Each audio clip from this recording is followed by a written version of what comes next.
So often we're afraid to take a step, action, even the smallest amount of action, right? That level of momentum to do one little thing, right? If you have an idea, spend some dedicated time researching that idea. If you have, do a prototype of something, do a mind map of something, but just take a step forward, even if it's the smallest step.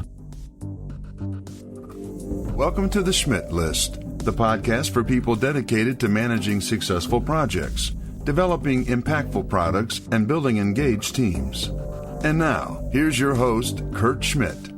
Stiles, how are you? I'm doing well. Kurt, how are you? Living the dream, man. All right, man. Good. Feeling good. Thanks for coming. I really appreciate you taking the time out of your busy schedule to come in here. Yeah, no, thanks for having me. I greatly appreciate the opportunity. So you're over at Studio E. Tell me about Studio E. I am. And what do you guys do over there, and what's your role? Yeah, so my role, I'm president at Studio E. I was brought in by the co-founders, Tom Weiss and Nate Garvis, several years back to really help them think about what's possible with that business. And for them, it was really kind of a lifestyle hobby business at the time, and they really were seeing sort of an uptick in what they were doing and had a desire to take it further, and so brought me in to really lead the charge both strategically and operationally. So my background is pretty nonlinear. I've run several companies before, have had exposure to private equity, and just looked at businesses, I think, through a different lens, and it gave me an opportunity to not only sort of kick the tires with them and help sort of lay out a plan.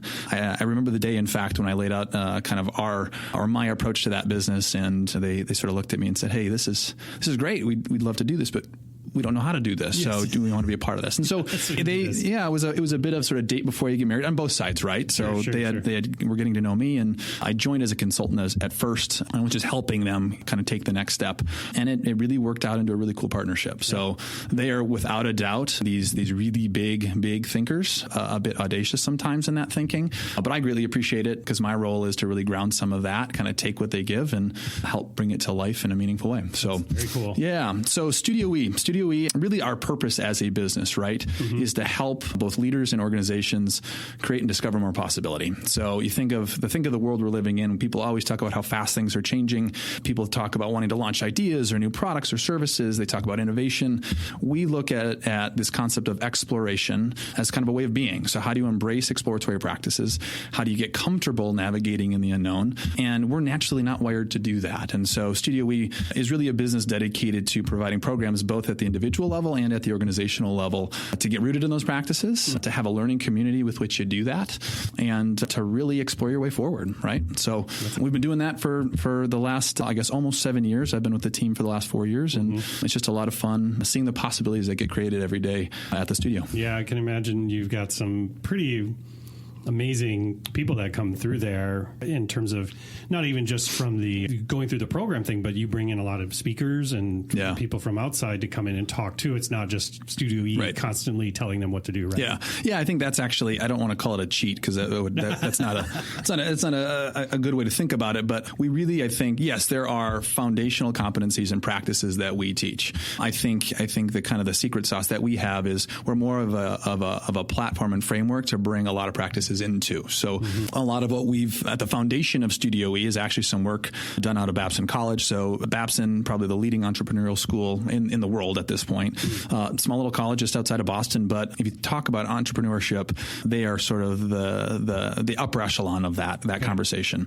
They have an entire program called Entrepreneurial Thought and Action, so ETNA. And at the foundation of what we do at Studio E is a lot of that work. What we've done is we've taken sort of that curriculum, turned it into framework and exercise and practice, and ultimately learning experiences where we can sort of bring that to life and allow people to practice it in their daily, whether that's daily professionally or daily personally. So much of it is how do you explore or how do you move forward and embrace those things. So at the end of it all, we get the opportunity to not just create and teach what we teach, but be a platform for others and allow people, I think, opportunities to explore, whether that, to your point, is a speaker event that they wouldn't normally have exposure to, or that's some other learning that we can bring to them, which is great. Yeah. So let's talk about some of the actual courses and things that are happening in there.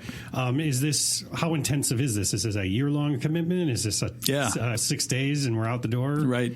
I would say it depends, but really, if you think of the organization as having 2 tracks, right? So Studio E has a track for individuals. If you're an individual leader and lifelong learner that wants to go through Studio E, it really starts with a year-long journey. We call it Expedition. So you join an Expedition cohort. Those cohorts are roughly 15 people, and we launch only 4 of those a year, and that's with intention. We don't, at this point, have huge aspirations of wanting to launch 5, 6, 7, 8 of these, right? We want to be really intentional about that.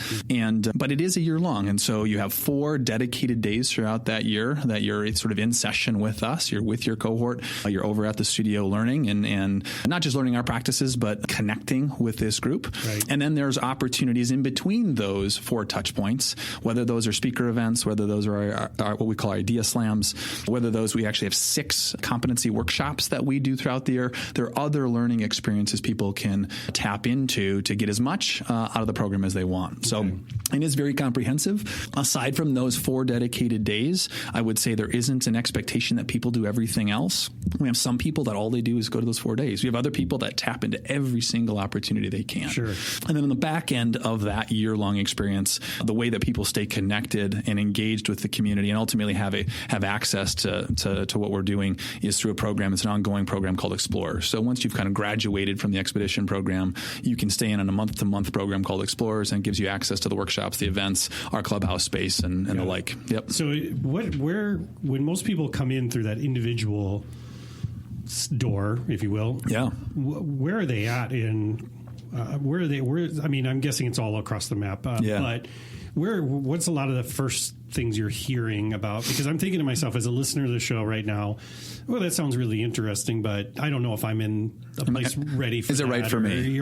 Or maybe that time has passed and I'm been at Target for 15 years. So, where are a lot of the people are coming in? Where are they? Yeah. I think what we probably hear most is I'm not ready for it yet, right? Like I'm too busy, or this sounds amazing. I would love to consider it in a year. And the easy response and the very sincere response, it sometimes probably doesn't feel that way, but is if that's what you're saying and feeling, you're actually ready for it right now, right? Now, this is the time that you should be setting aside moments for yourself, right? Building it in so that you are learning and growing and dedicating energy for you as well, right? In your own development. But you asked the question of kind of the call the archetype, or who's showing up or where are they at? You are right in saying that it's all over the map. But I would say most people are, and they can be at any sort of level in their career. Most have had some experience, right? We're not that we wouldn't be for somebody fresh out of school or something like that, but they've had enough experience to sort of be dangerous with where they're at.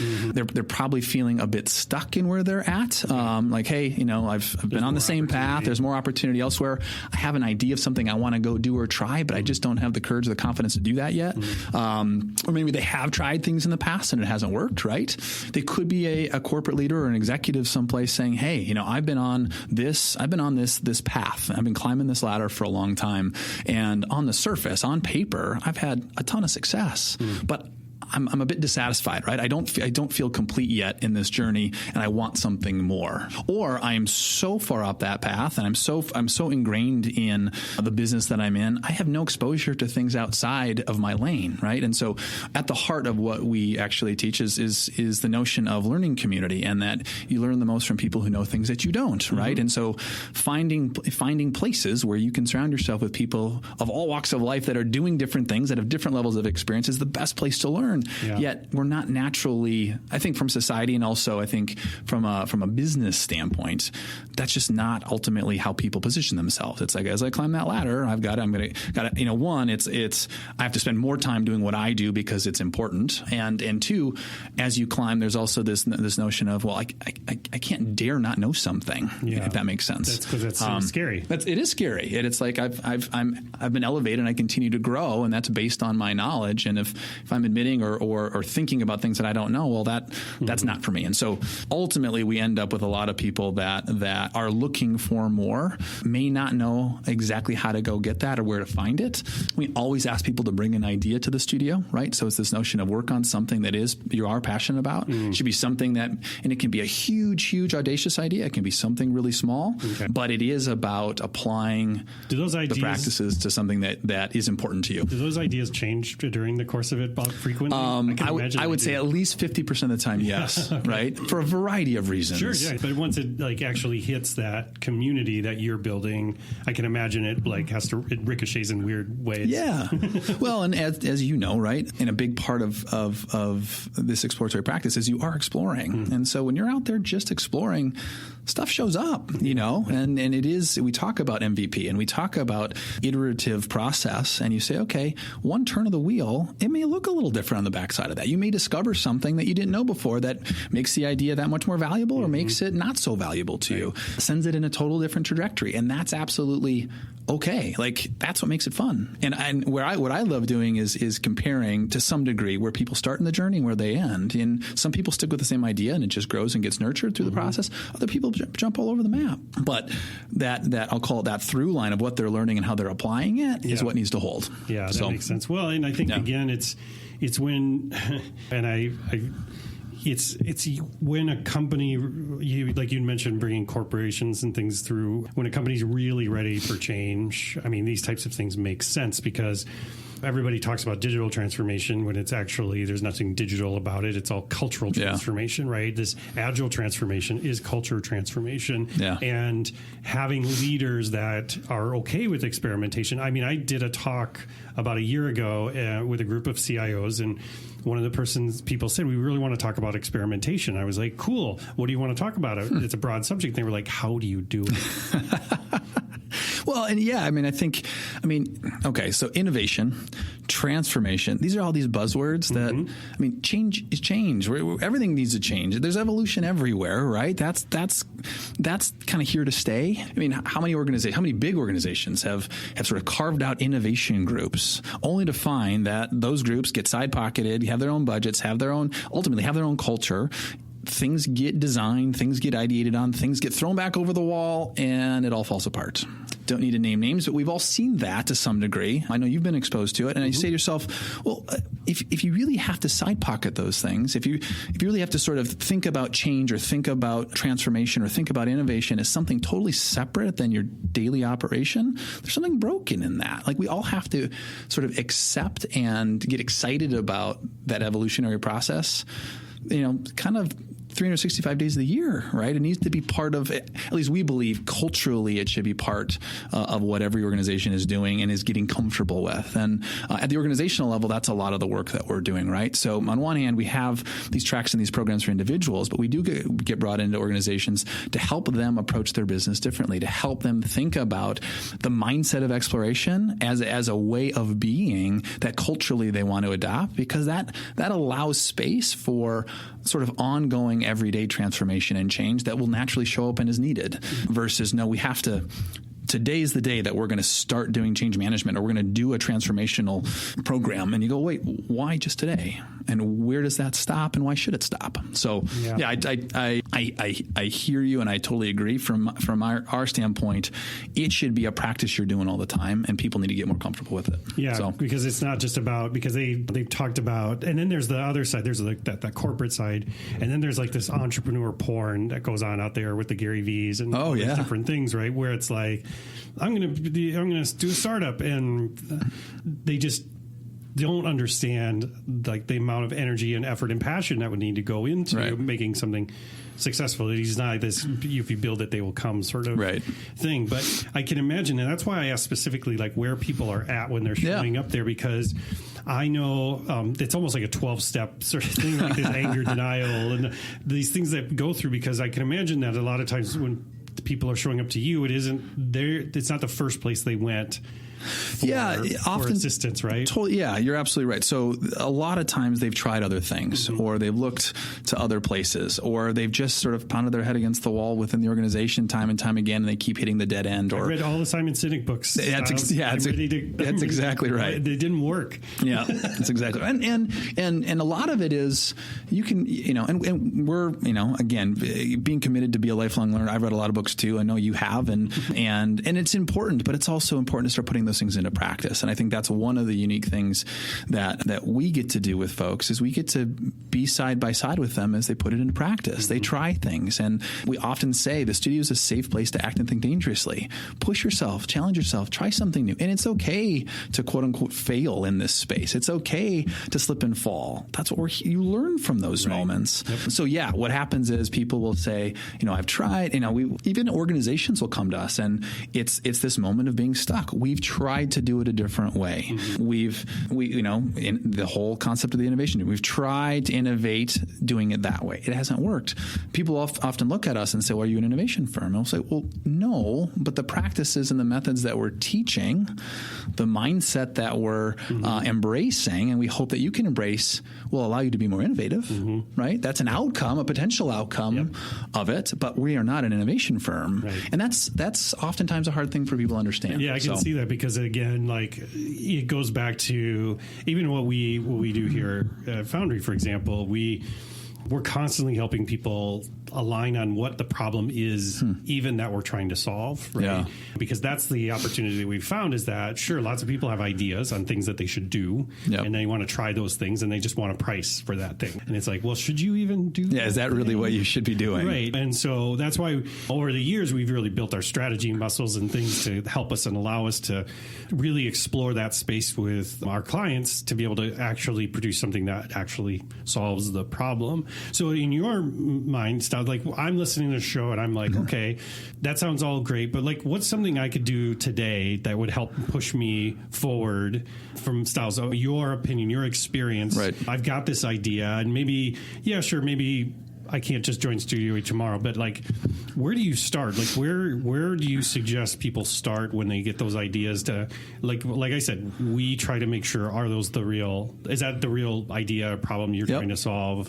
What's your thoughts? Yeah. So, I'll kind of frame it up two ways. Number one, I completely understand the challenge of sort of the alignment on, is this even the right thing you should be doing or not, right? So even a lot of our work, we actually have designed what we call an alignment session that in the organizational work we do, we might be running a 12-month program within a company. We will oftentimes do an alignment session on the front end, do exactly what you're talking about, which is let's really peel back the onion and understand what they're trying to accomplish, if the idea that they have will actually do that or not. Let's get aligned on what we're going after and why we're going after it. But kind of backtracking to the question at hand around that, kind of what can I do now? It's funny you said the concept of just start. So there's a book called Just Start by Len Schlesinger, formerly of Babson, and I would say it's actually just that. So often we're afraid to take a step, action. Even the smallest amount of action, right? That level of momentum to do one little thing, right? If you have an idea, spend some dedicated time researching that idea. If you do a prototype of something, do a mind map of something, but just take a step forward, even if it's the smallest step. In part because one, that momentum builds, and not only is that momentum one little step building to two little steps building to three helps you make progress, but that progress is actually what's going to build confidence in that idea ultimately. What will weaken that confidence is if you just sit there and don't take action, right? And I've been in that position before. I'm actually not, I would say, biologically wired to take action, right? I just know that about myself, but I've learned through experience that you got to get uncomfortable and just go do something. And it is, again, it is sometimes just about taking that first step and following that up with some reflection and taking another step. Yeah. And we, believe it or not, that's a really hard thing for most people to do. We teach it at the studio. We practice it at the studio. We talk about monthly MVPs that determine what is the smallest, most incremental thing you can do that can have the most value on that idea in the moment, right? Go do that. See what shows up. Reflect on it. Take some more action. Yep. Well, to that point, here's the argument that I hear on occasion from people, which is, but what if somebody steals my idea? Mm-hmm. Like I literally had a person reach out to me, like it was probably 2 years ago, but they wanted to sign an NDA. They wanted all this stuff. And then they didn't even Google it because they thought Google would steal the idea from their Google search. Yeah, they're scanning. We hear that all the time too. Yeah, right? they're scanning. So, and don't look up a URL because somebody's watching is going to buy it, right? But us, we have the exact opposite kind of philosophy here at Foundry. We were like, scream it from the rooftops. Tell everybody. Where do you stand on that, Stiles? Well, I think I stand because people are afraid that there's two things I would say to that, right? Number two, if you're not taking action out of fear that your idea is going to be stolen, someone's going to steal your idea eventually anyway. If it's a good idea, right? Someone's going to show up. Yeah. So either act now or you act later. If you wait to act, someone's going to be there more likely than not, right? So that's number one. Number two, I think we've heard it before, but ideas are really cheap. Like, you can have a billion really bad ideas. You can have a billion really good ideas, but at the end of the day, the idea really isn't worth a whole lot until you do something with the idea. Right? The execution of that idea, the ability to put that idea into play and do something with it is what matters. Well, that's never going to happen if you don't take a step. Right. So either way, right. And I also think something else that, at least for me, and this is more of a personal thing, so much of where, again, I talk about this nonlinear career and this notion that I've just been really fortunate. Some of it's dumb luck, some of it's just circumstance, but I've had a lot of different experience, and it's almost this. The other thing that shows up all the time is the fear of failure. Well, I'm going to try it and it's not going to work, right? I'm going to try, and I don't want that. Well, I don't want to waste my time. I don't waste my time if it's not going to work, and I think the thing that at least I have maybe almost naively done is I don't have that fear of failure, and I think that's something that I want more people to embrace. Is it's okay to try something. Like you will learn. You can try a lot of things in life, and yes, have I failed? Of course I have. But you pick yourself up, you dust yourself off, and you chalk it up as I learned a lot from that experience. And I probably won't do some of those things again. And so the fear of failure. I mean, how many times have I had somebody come to me and say, I really want to go do X. I want to leave my job and go launch something, or I have a really great idea, but I'm afraid to tell my boss about it. Whatever it is, and you say, well, what's the worst that can happen? And oftentimes the worst thing that can happen really isn't that bad. But somehow we're wired to think that like the failure is like, the sky's falling. Yeah. And that's not the case. Well, that's why I like the Studio E model, because I think where you're doing it really well is building that community side of it, because it's like the whole accountability sort of thing, right? Is like if you're showing up every day at these or at every workshop and every one of these events and things, and the people next to you are maybe that person stuck their toe in the water and you're like, oh, I guess it's not burning. Right. And then you see somebody else just dive in, and having those people along with you on that journey sounds like it's a really positive thing to getting around that procrastination that you're talking about. It is. And we I think take a lot of pride in the fact that we are fortunate to have a really amazing community of people. The people that show up, the people that have gone through Studio, we joke that we don't have a lot of requirements as it pertains to sort of the vetting process to join, but one of those requirements is a no assholes policy. So I hope I can say that on the podcast. But and as much as I say that with a smirk and a smile, there's a lot of truth in that. That we want like-minded people that believe in the reciprocity of being there for each other and supporting each other and learning from each other. This isn't just about me coming into the program and saying, hey, what can I get out of this for me? It's about what can I get out of it for me, and how do I support others in this journey too? Being community-minded is another one of those qualifiers. So our community is something special. It's actually one of the hardest things about, I'll call it our business model, is that we are here teaching and guiding, and there's, if you want to call it a curriculum, there is a program element, but maintaining that community is a real thing that we know people get value out of. And so finding sort of the right balance of how do you bring that community together? How do you keep that community together? People go on this year-long journey together, And then what? Those are all the things we continue to solve for because we know that's of value and we know people really get a lot out of it. And it grows exponentially, right? I mean, how many people have gone through the program? So we put just about 1,000 people through the program since inception, the individual program. And if you start including the organizational teams that we've put through it, we're probably approaching about 2,000 people. Yeah. So, and then we think that's a fast growing community to keep track of. Especially with especially with the constraints that we have today of we're only putting roughly 100 people through a year, right, through that individual program. So we're continuing to sort of turn the wheel on how do we thoughtfully continue to sort of spread the gospel, if you will, and evangelize what we're doing and build that community even bigger, better, and stronger, while still really appreciating and valuing how closely knit it is and how much of a family it already feels like it is because of the people that are at the table. So do you get people that this is about their in the individual slot? Is it about like, I want to start a business, or I want to jazz up my career, or I want to be the next Elon Musk? Like what do you see? Is it all the above? I would say it's answered D, all of the above. But again, I think, from the notion of having people from all walks of life, right? You could be in a cohort next to a C-suite executive from a Fortune 100, next to an artist, next to a community leader, next to a nonprofit middle manager, next to somebody from a religious organization in town, right? Okay. So the person showing up is often very, very, I wouldn't say diverse, but comes from a variety of background. What the theme that holds true is this notion of sort of wanting and knowing there is something more that they're looking for. It could be within the organization, right? So that's that sort of Fortune 100 that says, hey, I want to be able to lead and grow and nurture this organization differently. Could be a cultural change, could be a strategic shift, could be a product service shift. Right. But there is something there. We call it an idea that they have that they want to move forward. Right. It could be a budding entrepreneur that says, hey, I've been an executive leader within an organization. I want to take the step and do something on my own. I have an idea. I have a business I want to start. It's often, we've actually been really lucky to have a lot of people even from the arts community and from the nonprofit sector come through saying, hey, we want to create change and impact in a different way. And we just don't know how to do that. Or we have an idea, but we don't know how to put that to work. And so I would say the type of person is not about the education level they have or the number of years of experience or the salary they make or the type of organization they work for. They're all on a quest to sort of build a more prosperous future for themselves, for their community, and for their organizations.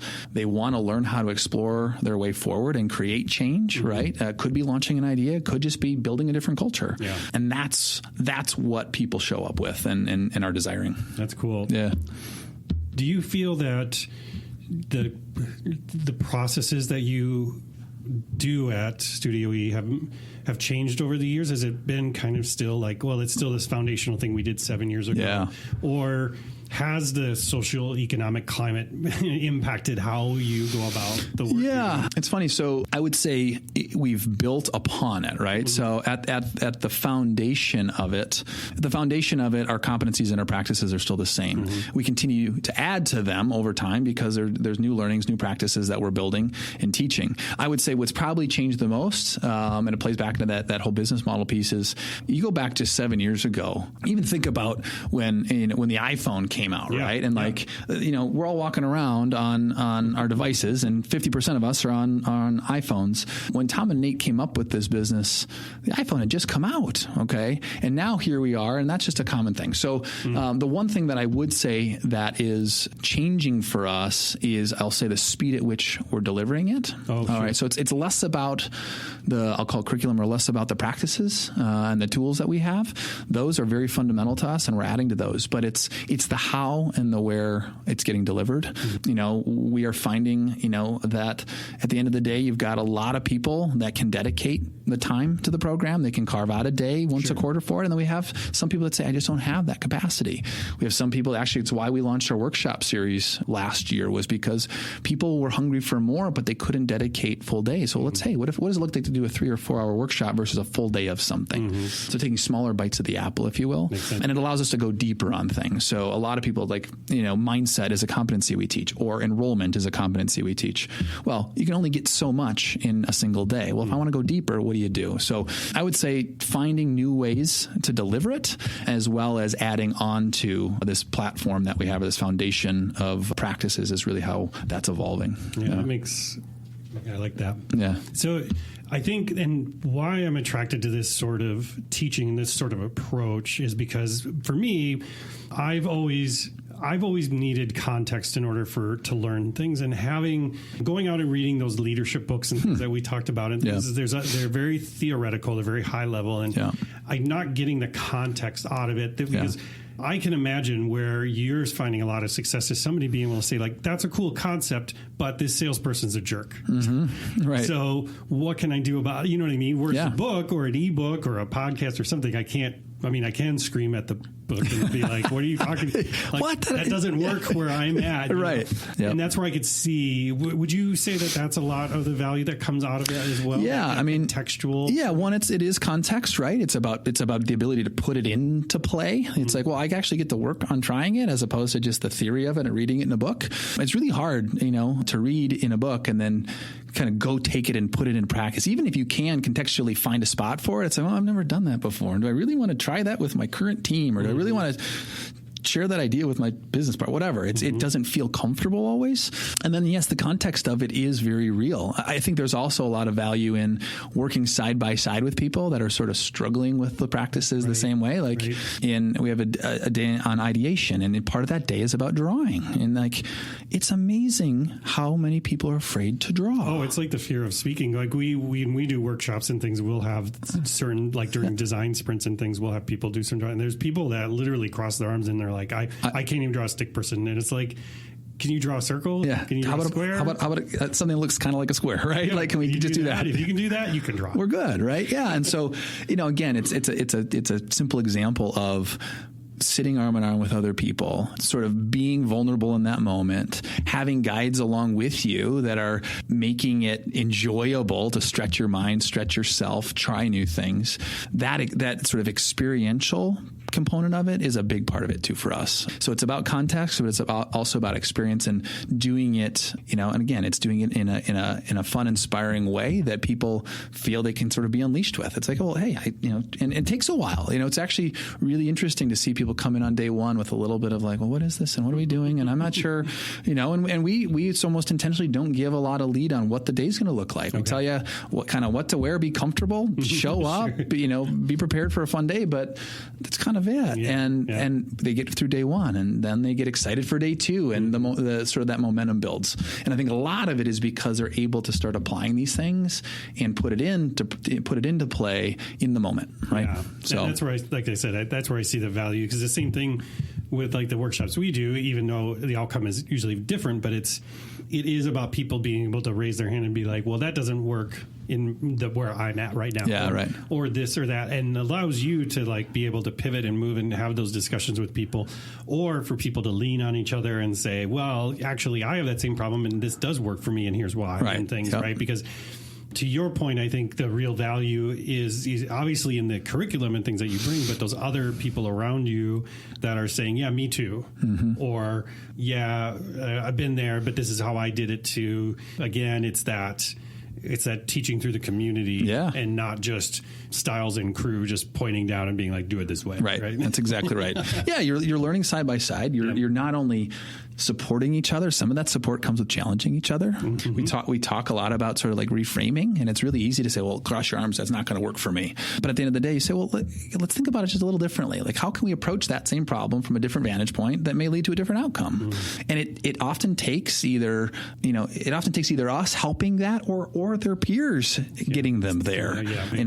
It's that community element of it. And oftentimes it's actually not about somebody being there sooner than the other person, right? Or having more experience. It's somebody having a different experience, having a different vantage point that matters, not because they're more senior or have more years of experience than somebody else. I think where I also see value in what you're doing is especially in the corporate side, because they're all going through this transformation piece. They're all trying to, but having people that now have that skill set and being able to drop them into a place now they can replicate hopefully some of these actions, right? Like they've got the muscle built up, so hopefully they're taking that and teaching others internally, right? It isn't constantly like, well, now I have to send my entire company through this program, right? And it could just be, well, no, I've got this group of influencers, leaders, things like that are going to go. Now they can seep it into the organization, right? Yeah, that's sort of that ambassador and or evangelist of it, right? So, hey, how do we give somebody within an organization the right tools? And it might be a couple of people or whatever, and allow them to drop in and do that work. And so, and we see that where organizations will send a couple of folks. We have some companies in town that are committed to sending people to every cohort because they see the value of that, right? And having those built-in ambassadors makes sense for them. And so if they can get 4 more people every year to go through it, that just helps build out that group. Sure. And then that's actually what led to the organizational work we do, is people going through the program and saying, this was awesome. I want my entire team to go through this, or I want my culture to embrace this. Yeah. And that's the other interesting thing. We talk about exploration. People say, wait, you're just teaching people like they got to explore through their life. Yeah, and that's what I was going to get to. Wait, it's all exploration. I say, where's the ROI? Yeah. Stiles? So that's that. There we go. So that's actually part of the secret too, is like, we're not saying explore 100% of the time.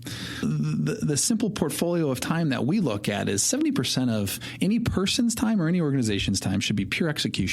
Right? On an individual level, just do your day, do your job, be a parent, be a leader, be a manager, be a team player, do whatever it is, right? At the organizational level, just execute, right? Provide your products and services, do the execution. 20% of the time should be near-term innovation, should be improving the execution, right? So finding ways to enhance the operation. Then you're left with 10% of the time. That 10% should be pure exploration. And if everybody, to some degree, is doing that, right, now you have a culture where exploration is not only embraced, but it's practiced. And ideas are going to show up. Opportunities will show up.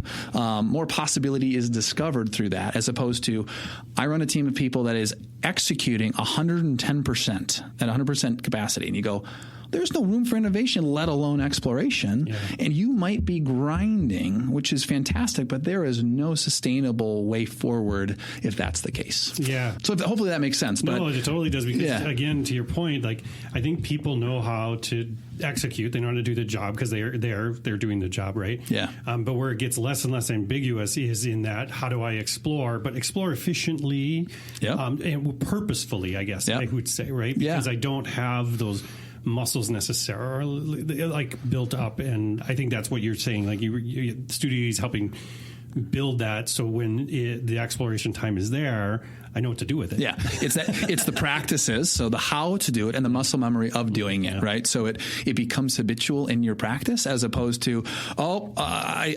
calendarized, I put on my calendar, I have to explore for the next 2 hours. I don't know what to do. That's not the way it goes. You've got to learn how to do it, right? So it's about at its core, it's about taking some level of action. It's about learning from that action through reflection, right? And then building upon that. Okay. And our practices sort of guide you in that and give you the framework to do that. And then it is about making it a hobby, or making it a habit, I should say, and really building it in the time. We have organizations all the time show up and say, we would love to be able to do this, but we don't have the capacity to do it. I say, okay, so then we actually have to do some work on creating capacity. We would love to, how many times have we heard, we would love to do it, but to your point, like, where's the ROI in it? Right. Where's it? And I would say, well, it's not the numbers. Yeah. Like, if you think about, there is return and value if you think beyond the economic side of it, right? Like, it's not just about the efficiency dollar play. It's not just about new sales. It's about, what learnings do we have? What new learnings about our industry, about our culture, about our community? What MVPs have we launched?